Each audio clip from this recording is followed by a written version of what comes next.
నాసిరకం మద్యం ఇస్తావా? ఆడబిడ్డల మంగళసూత్రాలు దించేస్తావా? నువ్వు అడిగితే చెప్పవా? ఎందుకు జే బ్రాండ్ ఇచ్చావంటే చెప్పడు, అడిగితే దాడి చేస్తానంటాడు.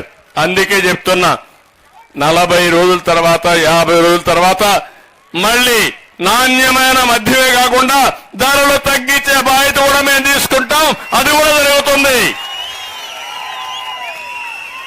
ఇతను చేసే పని మీకిచ్చేది 10 రూపాయలు, దోచేది 100 రూపాయలు. అదే జలగా మనకు తెలియదు.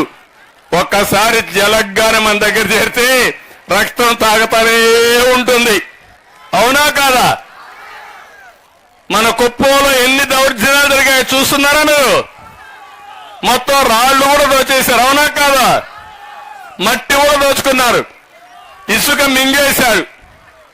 ఏం చెప్పాలి? నాకైతే అనిపిస్తుంది, ఇలాంటి రౌడీలు చూస్తే నాకు అనిపిస్తుంది, కబద్దార్ జాగ్రత్తగా ఉండండి. రోజు వస్తుంది, బజార్లో నిలబెడతా, మిమ్మల్ని అందరినీ హెచ్చరిస్తున్నానని చెప్పి కూడా నేను మీకు